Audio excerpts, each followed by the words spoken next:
Hi, it's Sugar from Suger Coat It, and today we're going to talk about planning a creative business photo shoot to promote and market your business. Hold for a montage.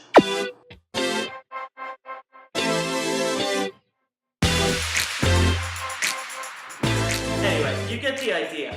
Planning for a creative photo shoot is something that I get asked a lot about, especially when I release a new batch of images or I start bringing them through my Instagram or to my website.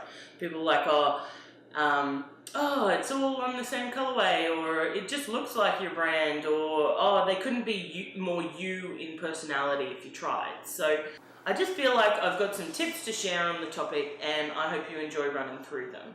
So first of all, I suggest creating a Pinterest board. Now everyone out there is like, yeah, we get it. But create a secret board and start to specifically go out there and look for images where they meet your brand colorway, where it just feels like your brand, all that sort of stuff. Because as much as you're you, there will be someone out there who has similar tastes, similar color stories, similar whatever.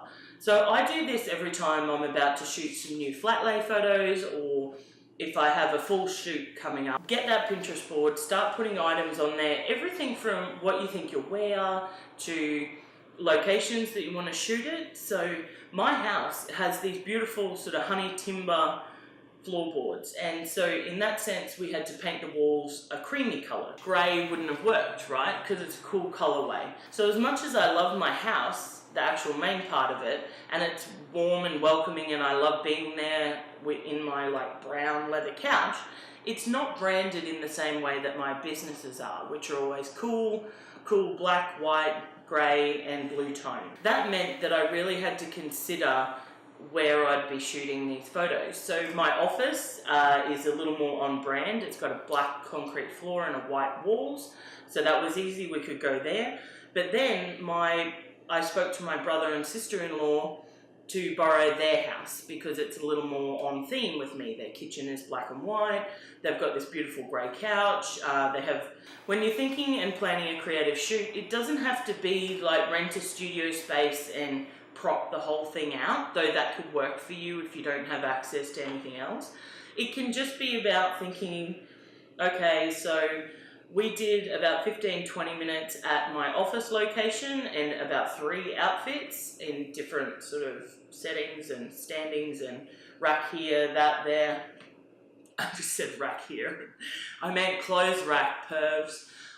So yeah, we did that, and then we spent about half an hour at my brother's house, but it's a bit of a drive to there, about 10-15 minutes, so that took into that hour, 2-hour shoot sort of time. Wait, that's not right. We definitely spent longer than that. Allow for that time, and if you're going to ask a photographer to travel to a new location or 2 locations, let them know before so they know to plan for that. They may not actually include that in their package and you may have to narrow it back to 1. Don't make it though a surprise on the day that they then have to be awkwardly saying, oh look, that's not really something I do. So yeah, get to know you, and that brings us to the next tip. Get to know your photographer, because even though I'm in front of a camera all the time, and my photographer Bambi has photographed my wedding, she's done a couple photos for us, she's done family photos for my family, when it came down to sort of posing in my office and looking worky and all that sort of stuff, I was still nervous, like really nervous. They had to keep fanning me because I, was getting the anxious sweats going. Later, that'll mean that well, it'll just mean the photos are more genuine and more you. There's not a single photo in this massive set of photos that I ended up with that doesn't have my personality stamped all over it. So, and I put that down to Bambi being great at what she does, and also the relationship that we formed over the years, because she could say to me, mate, what are you doing? Like, just chill out, go do something else for a minute. You're freaking out on me. So, it's important to have that relationship, pick the right photographer. So you planned all that, you've planned your location, and you've selected your photographer. Hopefully it's someone you have a relationship or can develop a relationship with pretty quickly. If you're dealing with a photographer and they're a bit like standoffish and you can't have a conversation with them, and I don't mean take up all their time, right? You're paying them for a block of time and a block of photos. at some point in the track. You can't call them every day and be like, I was thinking about grey. What do you think about grey? And then the next day be like, you know what? I'm really loving pink. We should talk about pink. Because these people have a job to do. So, you know, let them do it. But you also need to be able to have at least a couple of conversations in the lead up saying, okay, here's what I'm thinking. Do you have any suggestions? You know, what should I be changing? And you need to be able to bring to the table, especially in my office, I knew we had to shoot in the morning because by after lunchtime, not only is it like stinking hot in there, but the light turns this bright pink color thanks to a shade sail over my patio. So you need to be able to say, okay, so this is the location I have in mind. The time that'll work there will be about 8 o'clock in the morning or 9 o'clock. Does that work for you? No, okay, well it'll also be fine at about 4 in the afternoon, and talk it over like that. That's important to do. It's important to know your locations and plan them in advance to get the most out of the shoot. The last point I have, especially when it comes to dealing with your photographer, is know up front how many images are in your package, how long you've got. That can help you plan. So if you've only got an hour, and I'm thinking I definitely had 2 despite my earlier breakdown, you're not going to get multiple locations and multiple outfit photos, like changes in. Some photographers will have, especially ones who specialize in bloggers or street style photography, they will have an outfit rate probably. So they'll give you a set of 3 or 4 images for a outfit. And if you want to change, it's an additional fee per additional outfit, but obviously you'll still have to work to a time frame. So it's important to know that up front. I knew in advance that this is what I was looking for. This is the minimum number of photos that Bambi would provide to me. This was the cost of additional images over that. So we went from there. The other thing you need to do when you're preparing for a creative business photo shoot is you need to get comfortable with being in front of a camera. So as much as video isn't my thing and I'm still super awkward doing this, it helps not being able to see myself on a screen, so thank you, camera. Not so much that you know your angles, but you know how your body looks and how it moves and how your face looks and how it moves. So that way when you're pretending to type on your computer for a shot, you're not just going to be like, You're going to be, sitting up straight, and you're going to be doing that because you're going to be happier with the end result, posing yourself in a way that you're happy with. And yes, a good photographer will pull you up on that, but when they're trying to get everything else happening, it may take a few frames into a shot for them to realize that you're like hunched over like this, like every blogger in the history of mankind, and that you're not sitting up straight, and that now you're just a bundle of colored blur down here. So take some responsibility, spend some time either in front of a camera, get your kids to take photos, get your partner to take photos, get people on the street to take photos.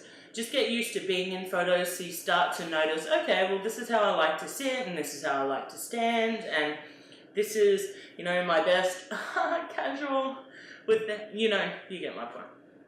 Okay, so what else? Budget. So when you're working with your photographer, obviously they'll have a budget for the shoot. Now for me, I also like to budget hair and makeup because I suck at both. So I like to bring in my friend who does my hair and makeup, and I like to pay her as often as possible. Sorry. So you need to budget that in. For some of us, it means taking at least half a day and then an hour or so to select images perhaps at a later date to shoot the photos. So factor that into your time because that's your business being shut down in some ways for that period of time. So make sure you budget for that. Make sure you budget for any props that you might need or hire fees if you're going to go to a studio location. You can't just assume that that's going to be your photographer's cost. You need to work out whether that's on you or that's on them and work that out. And additional images. I buy additional images literally every time.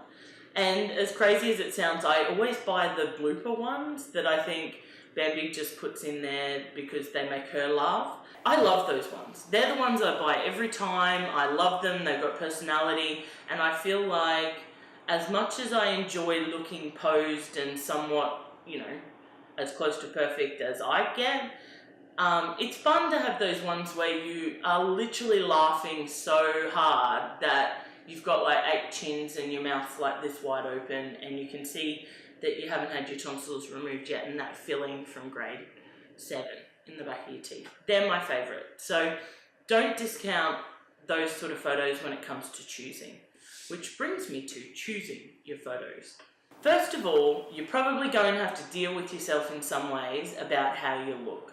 So even though I'm in front of a camera all the time, every time I see a set of like 300 images of myself from all angles, up, down, around, side, whatever, I have to deal with myself because I'm used to seeing very little of myself or a very specific angle where I take my own photos or I take my own selfies, and all of this gets like up there.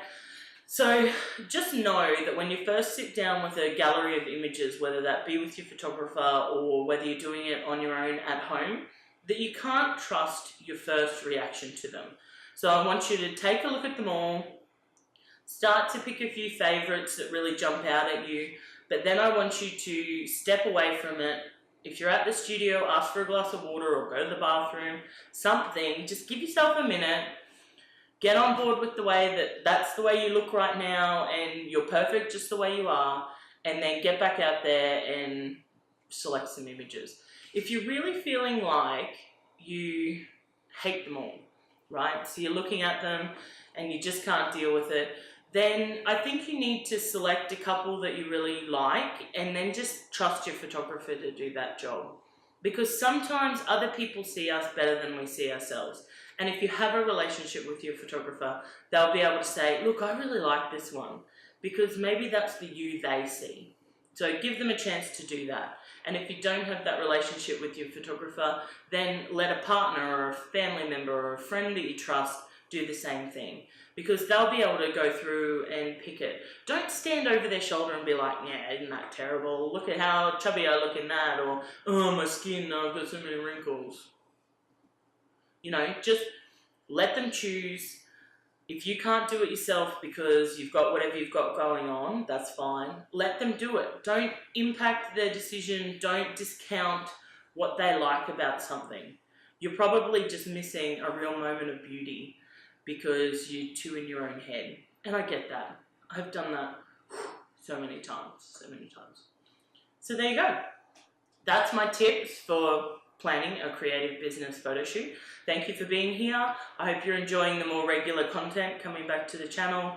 And if you like this video, give it a thumbs up. If you're new here, please consider subscribing. Suger Coat It is a lifestyle blog for women who work for themselves. So we talk about business, social media, blogging, and how you can bring all that together to live the life that you love. Okay, we'll see you next time.